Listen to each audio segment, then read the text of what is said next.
Hello बच्चों, आज हम लिक्विड मॉडल के बारे में पढ़ेंगे। पीछे हमने न्यूक्लियस के बारे में, बाइंडिंग एनर्जी के बारे में पढ़ा था। और न्यूक्लियस इस लिक्विड ड्रॉप मॉडल में द्रव बूंद मॉडल, या इसको अपने कहें लिक्विड ड्रॉप मॉडल, क्योंकि हमने अब तक देखा कि जो न्यूक्लियस होता है उस न्यूक्लियस में क्या है कि न्यूट्रॉन और प्रोटॉन होते हैं। और जो ये दोनों प्रकार के न्यूट्रॉन और प्रोटॉन हैं जिनको हम क्या न्यूक्लियस कहते हैं,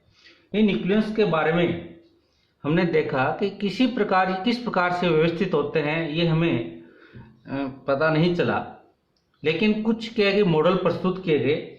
और उन मॉडल में जो सर्वाधिक जो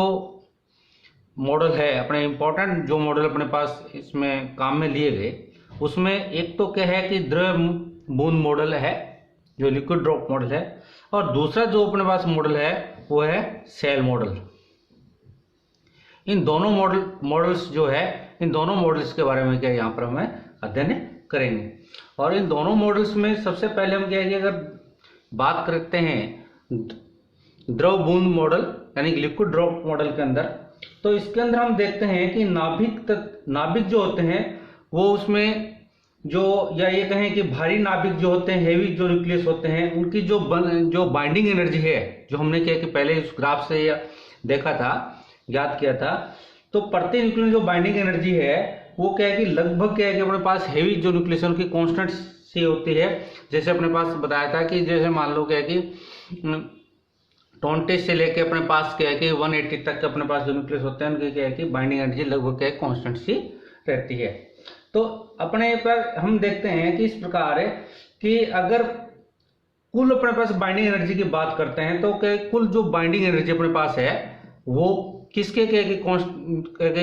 प्रोपोर्शनल होती है, क्या होती है द्रव्यमान संख्या के, यानी मास नंबर के क्या कि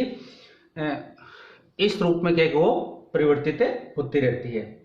तो अगर हम ये भी कह सकते हैं कि अगर मान लो कि बाइंडिंग एनर्जी के कि प्रोपोर्शनल है ए के मास नंबर के, तो जो नाभिक का जो घनत्व है या डेंसिटी है वो भी क्या रहेगी, लगभग क्या कांस्टेंट रहती है। तो इस प्रकार नाभिक के ये जो दोनों ही गुण जो है, या दोनों जो ये प्रॉपर्टीज है, अपने पास जो डेंसिटी कांस्टेंट रहती है या अपने पास मास नंबर कांस्टेंट रहते हैं, तो उस प्रकार के दोनों जो ये अपने पास गुण जो है वो क्या है कि लिक्विड अपने ड्रॉप्स के यानी द्रव बूंद के क्या कि अकॉर्डिंग क्या है कि ये व्यवहार करते हैं। तो इस प्रकार अपने पास क्या है कि जो बोर ने अपने पास क्या है कि एक अवधारणा प्रस्तुत की, ये कह सकते हैं कि जो नाभिक को अपने पास क्या कि जो होता है वो एक समान यूनिफॉर्म होता है। क्या है माना, यूनिफॉर्म जो नाभिक है उसके अंदर अपने पास क्या है कि उसकी तो हाई डेंसिटी जैसे लगभग अपने पास कहें कि 10⁻17 किलोग्राम मीटर क्यूब, मतलब इतनी हाई डेंसिटी जो वाले जो अपने पास अनकंप्रेसिबल जो अपने पास क्या कि लिक्विड है के समान अपने पास इसको क्या माना जा सकता है न्यूक्लियस को। तो इस प्रकार इस जो मॉडल को हम क्या कहते हैं, द्रव बूंद मॉडल कहते हैं। और इस मॉडल को अपने पास क्या कि उन्होंने क्या है कि एक फॉर्मूला प्रस्तुत किया था जो क्या कि वॉन विजेकर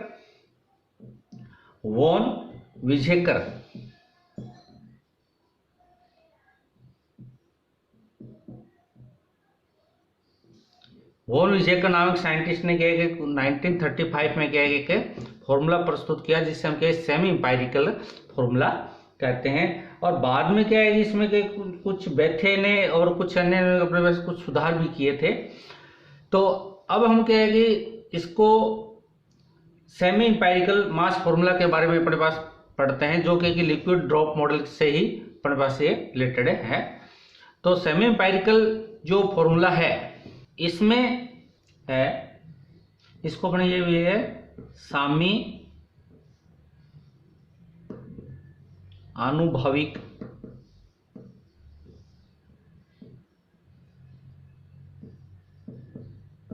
द्रव्यमान सूत्र,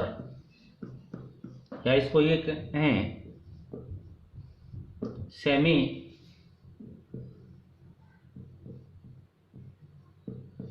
एम्पिरिकल मॉस फॉर्मूला।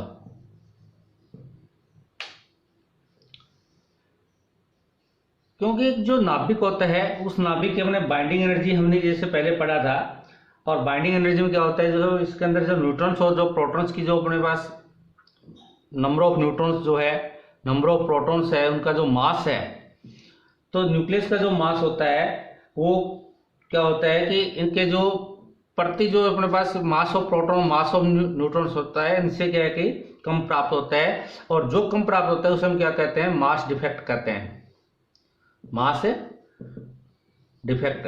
जो द्रव्यमान क्षति के बारे में हमने पीछे पढ़ चुके हैं, और उसका जो अपने पास क्या कि मान है वो अपने पास कितना आता है, Z M H plus A minus Z M N minus E B, इसको लिख सकते हैं। इसमें ये आया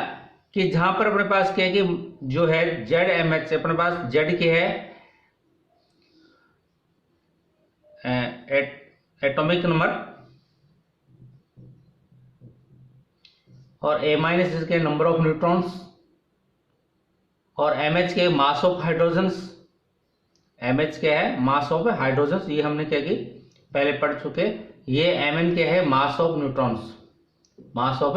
न्यूट्रॉन्स। ई बी क्या है, बाइंडिंग एनर्जी, जो कि हम पहले इसके बारे में पढ़ चुके हैं। लेकिन इसमें के जो वॉन और विजेकर और जो बेथे था, उन्होंने क्या कि इस द्रव्यबूंद मॉडल के अंदर जो कि अपने पास ये देखा कि जो लिक्विड ड्रॉप मॉडल है, इसके अंदर क्या होता है, एक तो क्या होता है वैद्युत प्रतिकर्षण, इलेक्ट्रोस्टैटिक रिपल्सन होता है,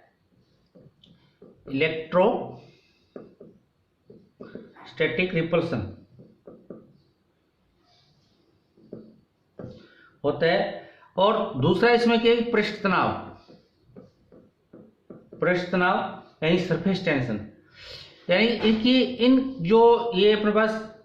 जो कारक हैं, इन कारकों पर इनकी क्या निर्भरता मानी गई, और इसी को आधार मानते हुए उन्होंने क्या किया, तो सेमी एम्पिरिकल फॉर्मूला के प्रस्तुत किया। सेमी एम्पिरिकल फॉर्मूला में जो इसकी के बाइंडिंग एनर्जी जो अपने पास क्या कि ईबी का जो मान प्राप्त हो रहा था, वो उन्होंने कुछ इस प्रकार से माना। उसके अंदर ईबी जो है, इसका मान क्या है, EV plus ES plus EC plus EA plus EP. इसको अपने उसको जो अपने पास बाइंडिंग एनर्जी की इक्वेशन थी उसको नंबर 1 दिया, इसको हमने क्या नंबर 2, इक्वेशन नंबर 2 दे सकते। इसमें क्या है, ये इन्होंने क्या कि फैक्टर माने, जहां पर ईवी क्या है, ईवी माना है उनके वॉल्यूम एनर्जी, ईवी है अपने पास वॉल्यूम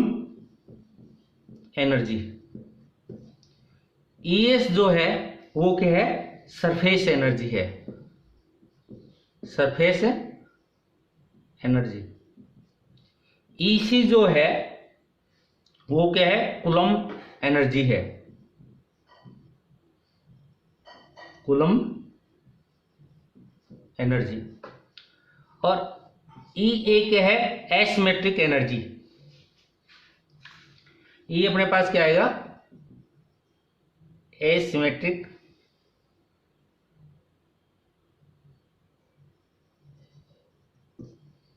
एनर्जी। और ईपी जो क्या है, पेयरिंग एनर्जी है। ईपी अपने पास क्या है, इसको अपने पास क्या है, पेयरिंग एनर्जी। तो इस प्रकार इन्होंने किया कि 5 प्रकार की जो अपने पास क्या कि volume energy, surface energy, coulomb energy, asymmetric energy और क्या कि पेयरिंग एनर्जी के बारे में इन्होंने क्या कि बताया। और ये सारे जो गुण अपने पास क्या किस्म होते हैं अपने पास से लिक्विड ड्रॉप मॉडल को के आधार मानते हुए उन्होंने ये एनर्जी कैलकुलेट की। सबसे पहले हम क्या है इसमें क्या कि वॉल्यूम एनर्जी कैलकुलेट करेंगे। वॉल्यूम एनर्जी का क्या है कि जैसे वॉल्यूम एनर्जी में जो अपने पास ईवी अपने पास माना, इसमें जो नाभिक की जो बंधन ऊर्जा होती है, नाभिक की जो बंधन ऊर्जा है या प्रति न्यूक्लियन जो बंधन ऊर्जा होती है, इनके बीच में जो न्यूक्लियस के बीच में जो होने वाली जो अन्योन्य क्रियाओं के कारण होती है, न्यूक्लियस में होते हैं म्यूचुअल जो इंटरेक्शन होते हैं उसके कारण होती है। और ये म्यूचुअल इंटरेक्शन के कारण क्या होता है, नाभिक में जो नाभिकीय बलों की सैचुरेशन के कारण जो नाभिक की जो बंधन ऊर्जा है वो क्या होता है, नाभिक में उपस्थित न्यूक्लियस की संख्या अपने पास कहें कि नाभिक की जो बंधन ऊर्जा है वो किसके समानुपाती होते हैं, देखिए ए के द्रव्यमान संख्या के समानुपाती होता है। तो इस प्रकार अपने पास जो इसको हम क्या कि करते हैं, तो ये अपने पास क्या आ जाएगा, ईवी जो है वो किसके समानुपाती होना चाहिए, ईवी होगा मास नंबर के समानुपाती होता है। अगर इसके समानुपाती का अपने पास साइन हटाते हैं तो जो ईवी जो है वो क्या आएगा अपने पास है ए वी इंटू ए, जहां ए वी क्या है, एक कांस्टेंट है। इसको हम क्या इक्वेशन नंबर 3 मान सकते हैं। और इसमें क्या नाभिक के अंदर जो इसका अपने पास जो आयतन है वो आयतन भी क्या होता है, इसका जो हमने जो अभी पहले बताया था आयतन भी क्या होता है, इसका मास नंबर के समानुपाती होता है। इस प्रकार अपने पास क्या कि इस बंधन ऊर्जा को अपने पास क्या कहते हैं, आयतन ऊर्जा भी कह सकते हैं। दूसरा इसमें अपने पास है surface energy. Surface energy, surface energy में अपने पास जैसे हमने कहा कि द्रव बूंद में देखा था कि द्रव बूंद के अंदर अपने पास ये देख रहे हैं अपने पास, जैसे हमने पहले द्रव बूंद में जैसे ये लिक्विड में अपने पास देखा था कि उनके जो पार्टिकल्स होते हैं उनके बीच में जो अंदर वाले जो पार्टिकल्स होते हैं उसके चारों ओर से के उसके ऊपर बल लगते हैं, आकर्षण बल लगते हैं। और इसके ऊपर जो होता है सरफेस के ऊपर जो होता है वो क्या होता है, अंदर की ओर आके आकर्षण बल लगे होते हैं। तो अगर इसकी अपने पास के न्यूक्लियस की बात करते हैं तो इस प्रकार से अपने पास न्यूक्लियस में अपने पास ये है, ये सरफेस के ऊपर है सारे न्यूक्लियस। और न्यूक्लियस में अपने पास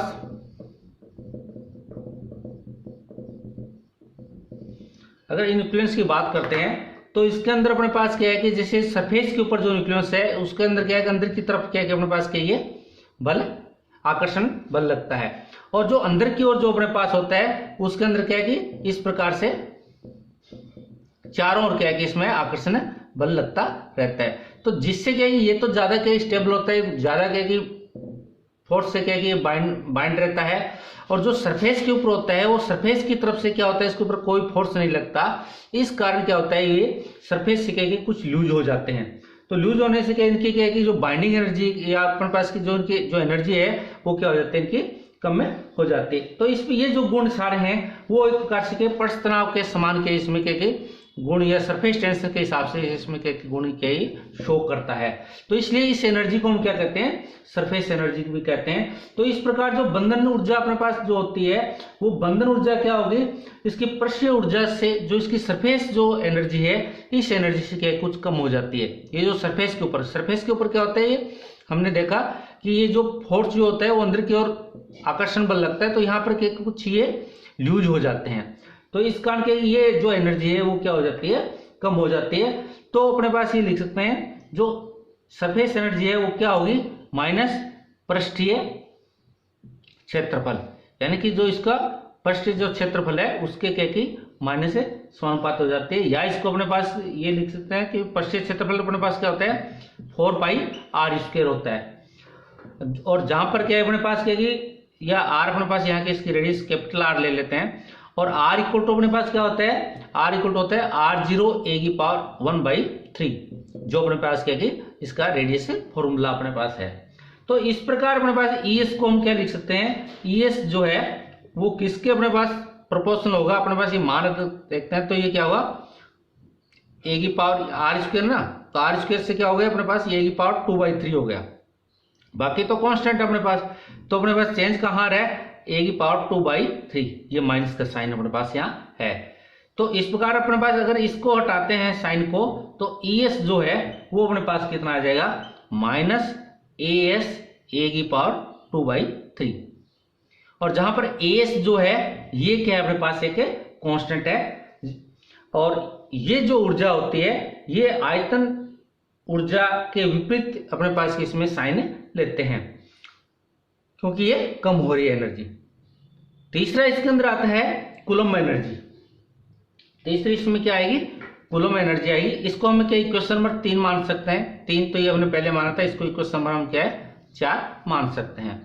तो अगला इसमें आ रहा है coulomb energy. Coulomb energy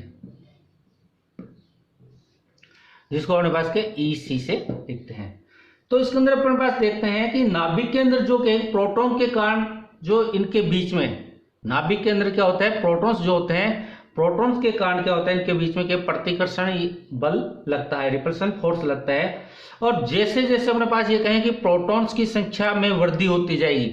protons की संख्या में क्या होगी, वृद्धि होती जाएगी, तो उस स्थिति में क्या होगा, इसके बीच में कि जो प्रतिकर्षण जो बल है, प्रतिकर्षण बल क्या है बढ़ता जाएगा। तो प्रतिकर्षण के बल जो बढ़ने लग जाता है, तो इस स्थिति में क्या है कि जो नाभिक की जो बंधन ऊर्जा, क्योंकि प्रतिकर्षण बल बढ़ेगा तो नाभिक की जो बाइंडिंग एनर्जी है वो क्या हो जाती है, कम हो जाएगी। बाइंडिंग एनर्जी कम होने लगती है। और अपने ये मान लें कि यदि इस नाभिक का अपने पास जो क्या है कि आवेश, इस नाभिक के ऊपर आवेश अपने पास क्या है कि जड़ी है के रूप में क्या इसमें क्या ये अपने पास समान रूप से अगर वितरित होता है, तो कूलम्ब के नियमानुसार अपने पास ये लिख सकते हैं कि इसकी जो क्या कि एनर्जी का जो फॉर्मूला है, कूलम्ब के नियमानुसार कूलम्ब जो एनर्जी का फॉर्मूला है वो इस प्रकार से EC हम क्या लिख सकते हैं, -3/5 K Z into Z-1 into E² upon अपने पास क्या आएगा, R आ जाएगा। और जहां पर अपने पास क्या है कि R क्या है, R अपने पास है R0 A⁴ 1/3 और K जो है, K की वैल्यू अपने पास वैसे तो क्या होता है K = 1/4πε0 भी होता है, और K की वैल्यू भी होती है जिसको हम क्या लिख सकते हैं 9 × 10⁹ न्यूटन मीटर स्क्वायर पर कूलम्ब स्क्वायर होता है। तो इस प्रकार इसकी अपने पास बंधन ऊर्जा या बाइंडिंग एनर्जी में जो इसका कूलम्ब एनर्जी का जो योगदान है, वो योगदान अपने पास कितना हुआ, EC = अपने पास कितना हुआ -3/5 K Z into Z-1 E²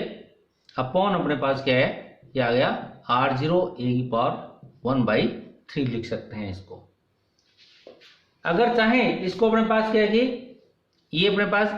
इसको शॉर्ट में अगर लिखना चाहें तो अपने पास शॉर्ट में इसको ये भी लिख सकते हैं -AC Z into Z-1 upon A⁴ 1/3। जहां पर AC हमने क्या इसको एक कांस्टेंट मान लिया, और AC को अपने पास AC का जो मान है अपने पास इसमें से अपन देख लें कितना आएगा। AC को तो हम लिख सकते हैं 3/5 K E² अपॉन R0। ये हुआ ना अपने पास K 3/5 आ गया, K आ गया, E² आ गया और अपॉन R0 आ गया। बाकी तो हमें इसमें लिखी थी Z into Z-1 upon A⁴ 1/3। तो ये अपने पास क्या है EC आ गई, कूलम्ब एनर्जी का मान आ गया, जिसको हम इक्वेशन नंबर 5 दे सकते हैं।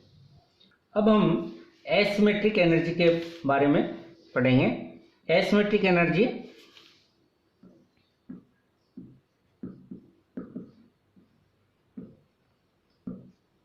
जिसको हम क्या कि EA से लिख सकते हैं। एसिमेट्रिक एनर्जी में अपने पास देखते हैं कि इसमें क्या होता है कि जैसे न्यूट्रॉन जो प्रोटॉन्स की संख्या होती है, मतलब प्रोटॉन्स की संख्या हमारे पास Z है, न्यूट्रॉन्स की संख्या हमारे पास क्या इतना ही होती है, N = अपने पास क्या मानते हैं A-Z मानते हैं। तो अगर इसमें जैसे जैसे इसकी न्यूट्रॉन्स की संख्या जो बढ़ने लग जाती है प्रोटॉन्स की तुलना में, तो वैसे वैसे क्या हो जाता है अपने पास ये कहेंगे इसकी जो स्टेबिलिटी होती है वो स्टेबिलिटी क्या होगी, कम होती जाती है। तो इस प्रकार से N और Z अपने पास कहेंगे N और Z में जितना अधिक विचलन होगा उनकी क्या की स्थायित्व क्या है उतना ही कम में होता है। इस प्रभाव को या इस इफेक्ट को हम क्या कहते हैं, एसिमेट्रिक इफेक्ट कहते हैं। तो एसिमेट्रिक इफेक्ट के अंदर अपने पास क्या करते हैं कि अगर इस इफेक्ट के अनुसार क्या होगा कि जो ये कमी होती है बंधन ऊर्जा में, यह कमी है वो क्या कि न्यूट्रॉन्स की अधिक, क्या बोले उसका, न्यूट्रॉन्स का जो ज्यादा हो जाते हैं कि वर्ग के व्युत्क्रमानुपाती होते हैं, तथा न्यूक्लियस की जो संख्या या द्रव्यमांश की जो संख्या होती है उसके क्या है, व्युत्क्रमानुपाती होता है। तो इस प्रकार हम इसको इस प्रकार से भी लिख सकते हैं, ई ए बराबर अपने पास ई ए प्रोपोर्शनल टू अपने पास क्या आएगा, माइनस एन माइनस जेड का होल स्क्वायर अपॉन ए, जहां पर हमारे पास क्या है, ई ए अपने पास, इसको ये लिख सकते हैं माइनस, क्या लिखे अपने पास, ए इंटू ए माइनस 2z अपॉन ए, जहां पर अपने पास क्या एन की वैल्यू क्या है, ए माइनस जेड रख दिया हमने, तो एन की वैल्यू अपने पास कितना हो गया, ई ए जो है वो माइनस ए, जहां ए अपने पास क्या है, एक एसिमेट्रिक इसमें कांस्टेंट मान लिया गया। तो इस प्रकार क्या है कि एसिमेट्रिक एनर्जी किस कारण से होती है, न्यूट्रॉन्स की ज्यादा, न्यूट्रॉन है प्रोटॉन्स की तुलना में न्यूट्रॉन्स अगर ज्यादा होते हैं तो उस प्रभाव को, इस इफेक्ट को हम क्या करते हैं, एसिमेट्रिक इफेक्ट कहते हैं। तो उसके अनुसार जो ये एनर्जी हमें क्या, इतनी एनर्जी क्या इसमें कम और हो जाती है। फिर अपने पास अगला आता है इसमें एसिमेट्रिक एनर्जी के बाद पेयरिंग एनर्जी, क्या आती है अपने पास इसमें, पेयरिंग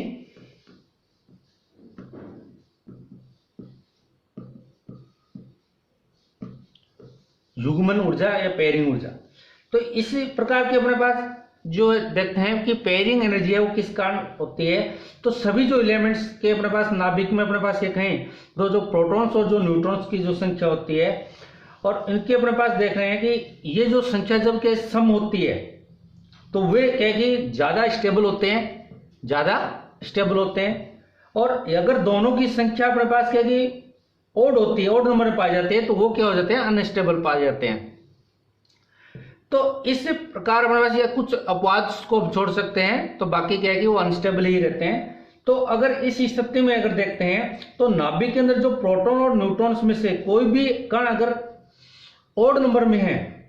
तो वे क्या कि इंटरमीडिएट स्टेबल होते हैं, यानी मध्यवर्ती में, जैसे हमने उसके कि पर न्यूक्लियर बाइंडिंग एनर्जी और मास नंबर हम ग्राफ खींचा था उसमें हमने देखा था। तो इस प्रकार जो पेयरिंग एनर्जी है वो हम क्या इस प्रकार से परिभाषित किया है, संशोधित किया उसमें, माइनस AP अपॉन A की पावर 3/4, जहां A क्या मास नंबर है और AP क्या अपने पास क्या कांस्टेंट है। इस AP की जो वैल्यू है वो AP की वैल्यू है वो क्या है कि 0 हो सकती है। 0 कब होगी, जब क्या कि जो A जो है वो ओड नंबर हो, A क्या हो, ओड हो। तो A ओड में क्या होगा, Z जो है वो इवन हो सकता है, या जो N है वो क्या होगा, ओड होगा, या इसका उल्टा हो सकता है, Z के ओड हो और N क्या हो, इवन हो। तो इस स्थिति में क्या है कि टोटल अपने पास के मास नंबर क्या होगा, ओड होगा, तो उस स्थिति में इस कांस्टेंट का जो वैल्यू है वो क्या आती है, 0 आती है। कैलकुलेशन करने पर अपने पास के AP की जो वैल्यू क्या है, -30.5 मेगा इलेक्ट्रॉन वोल्ट। ये कब आती है, जब A इवन हो, A क्या हो, इवन हो। तो A इवन किस स्थिति में होगा, यानी ये एनर्जी तब होगी A इवन हो, यानी कि दोनों जो Z और N है वो क्या होना चाहिए, इवन हो। उस स्थिति में इसकी वैल्यू क्या है, ये है। और अगली स्थिति में पास इसकी वैल्यू क्या है, AP +30 मेगा इलेक्ट्रॉन वोल्ट। ये कब प्राप्त होगी, A इवन हो, लेकिन A इवन को वो जब Z और N दोनों ही क्या अपने पास इसमें क्या हो, ओड हो, तो उस स्थिति में क्या है, इसकी वैल्यू ये आती है। तो इस प्रकार अपने पास की हमने देखा कि पांचों प्रकार की जो एनर्जी है वो अपने पास के अगर लिखने पर अपने पास क्या आएगा, इसको इस पास से टोटल अपने पास बाइंडिंग एनर्जी अपने पास कितना आएगी, AVA जो हमने शुरू में कैलकुलेट किया, फिर माइनस AS A की पावर 2/3 आया अपने पास, फिर माइनस अपने पास कितना आया, AC कुलम एनर्जी थी, Z माइनस 1 अपॉन A की पावर 1/3, फिर अपने पास क्या आया, minus A A minus 2z का होल स्क्वायर अपॉन ए, और जो लास्ट अपने पास क्या है, अपने पेयरिंग एनर्जी थी वो ए पी अपॉन ए की पावर 3/4। तो इक्वेशन नंबर अपने पास के बीच हर एनर्जी को हम इक्वेशन देते रहे, तो इक्वेशन नंबर अपने पास क्या है 8 आ गई। और हमने जो पहली इक्वेशन थी अपने पास, पहली इक्वेशन अपने पास की थी मास इफेक्ट, अपने एफ कितना आया था अपने पास Z M H plus A minus Z M L minus अपने पास क्या था ई बी। और इस ई बी की जो वैल्यू है वो यहाँ इस इक्वेशन नंबर 8 से अगर रखते हैं तो अपने पास जो इसकी एम की जो वैल्यू है वो कितनी आएगी, Z M H plus A minus Z M N. फिर क्या आएगा अपने पास, ये वैल्यू आएगी।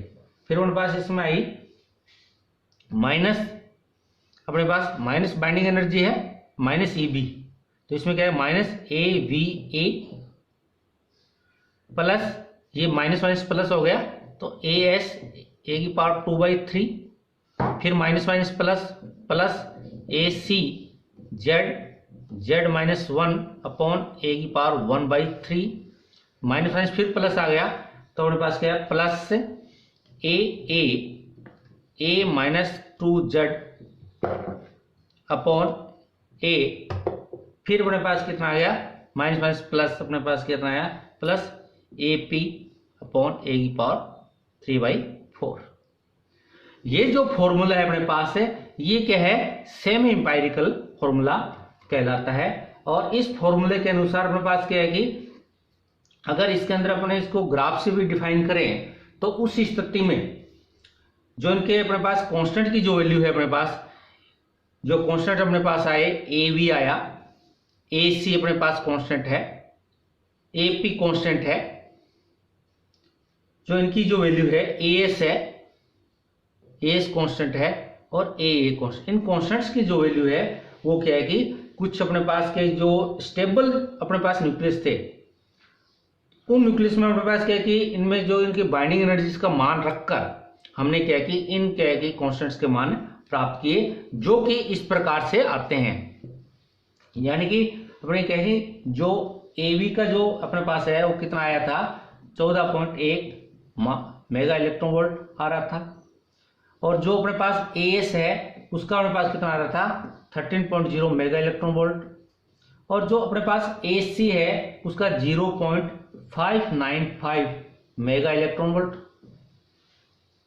और ए जो है अपने पास है उसका अपने पास कितना आ रहा था 19.0 मेगा इलेक्ट्रॉन वोल्ट। और जो एपी अपने पास था, एपी का हमने जैसे पहले ही बताया था कि इसकी क्या की वैल्यू 3 प्रकार से होती है। अपने पास जीरो होती है, जीरो कब होती है जब क्या है कि ए अपने पास के ओड हो, और जब क्या है कि एपी का मान जब प्लस 33.5 या माइनस 33.5 ये कब होता है, ये जब क्या कि ए क्या हो इवन होता है, ए अपने पास इवन होता है। तो उस स्थिति में क्या हमने एपी का मान पहले हमने आपको बताया था, एपी का मान माइनस 33.5 होता है, जीरो होता है और प्लस 30.5 यानी मेगा इलेक्ट्रॉन वोल्ट। ये कब होता है जब क्या है कि ए इवन हो, लेकिन क्या है कि अपने पास दोनों क्या है कि अपने पास जेड और एन जो है यानी प्रोटॉन्स और न्यूट्रॉन्स क्या हो इवन हो। और जीरो कब होता है जब ए ओड हो, ए क्या हो ओड हो, और ये कब होगा ए इवन होना चाहिए लेकिन जेड जो और एन जो है वो दोनों क्या होते हैं ओड होते हैं। उस स्थिति में अपने पास इसकी वैल्यू अपने पास क्या है ये प्राप्त होती है। तो इस प्रकार अपने पास क्या कि ये सेमी इंपेरिकल फॉर्मूले के बारे में हमने पढ़ा, द्रव्यमान मॉडल के बारे में, और जिसको अपने थोड़ा सा ग्राफ के रूप में भी हम क्या इसको शो कर सकते हैं। तो अगर अपने पास इसके ग्राफ से देखते हैं तो अपने पास ये ग्राफ हम क्या किया, ये प्रति न्यूक्लियन बाइंडिंग एनर्जी और अपने पास के मास नंबर के अंदर हमने क्या है ये ग्राफ खींचा। तो इस ग्राफ के अंदर अगर आप देखते हो तो इस ग्राफ के अंदर अपने पास की जो वॉल्यूम एनर्जी का जो ग्राफ है वो इस प्रकार से अपने पास के कांस्टेंट लाइन आ रहा है, क्योंकि वॉल्यूम एनर्जी के डायरेक्ट के कांस्टेंट थी अपने पास हमने जो पढ़ा था वो क्या है कि डायरेक्ट कांस्टेंट आ रही है, जिसके अपने पास वैल्यू हमने जैसे बताई थी एवी उस कांस्टेंट का मान क्या होता है 14.1 के लगभग होता है। इस प्रकार से इसकी वैल्यू जो उसकी प्रति न्यूक्लियन जो बाइंडिंग एनर्जी अगर 14 के आसपास होते हैं तो उस स्थिति में क्या होता है इसकी कांस्टेंट रहती है। और ये अपने पास जो है इसकी एसिमेट्रिक बाइंडिंग एनर्जी है, वो भी क्या होती है अपने एसिमेट्रिक बाइंडिंग एनर्जी के अपने पास फॉर्मूले से देखते हैं तो वो भी क्या होती है अपने पास कांस्टेंट में प्राप्त होती है। लेकिन इसकी अगर अपने पास कूलम्ब एनर्जी की बात करते हैं, कूलम्ब एनर्जी अपने पास क्या होती है, इस रूप से क्या होती है, घटती जाती है जैसे जैसे मास नंबर बढ़ते हैं। और जिसकी सरफेस एनर्जी होती है वो क्या होती है, जैसे जैसे मास नंबर बढ़ेंगे इसकी सरफेस एनर्जी क्या है, बढ़ती जाती है। तो अगर इन सबका इफेक्ट अगर अपने पास देखते हैं, सबके इफेक्ट से अपने पास देखेंगे तो इसकी क्या टोटल जो बाइंडिंग एनर्जी है वो इस प्रकार से क्या कि कर्व के रूप में हमें प्राप्त होती है। तो इस प्रकार अगर अपने इसमें कहें कि इसके अंदर जो इस पूरे इफेक्ट के अंदर अपने पास क्या कि जो टोटल अपने volume energy, asymmetric energy, coulomb energy, अपने सरफेस एनर्जी, जो अपने पास इनके इफेक्ट है, उनके इफेक्ट से अपने पास क्या है, ये हमें क्या है कि टोटल बाइंडिंग एनर्जी क्या हुए के कर्व के रूप में प्राप्त होती है। तो बच्चों इस प्रकार हमने क्या आज लिक्विड ड्रॉप मॉडल के अंदर उसके अनुसार हमने सेमी इंपेरिकल फॉर्मूले के बारे में अध्ययन किया, जिसके बारे में पास क्या कि जो ये अपने पास सेमी इंपेरिकल फॉर्मूला है वो क्या कि मोस्ट इंपॉर्टेंट माना जाता है, मोस्ट इंपॉर्टेंट है। तो इस प्रकार से इसमें क्या आपको क्या कि बहुत ही इसको सावधानीपूर्वक अच्छी तरीके से इसको आप इसका अध्ययन करें, ताकि क्या इसको आप अगर कोई भी इसमें अगर कोई प्रॉब्लम हो तो आप मेरे से क्या कि पूछ सकते हैं, या मेरे से क्या कि इस पे आप क्या कि इसमें कोई मैसेज करके आप मेरे से पूछ सकते हैं और मैं आपको क्या इसका आंसर दे दूंगा। आज के लिए बच्चों इतना ही, धन्यवाद।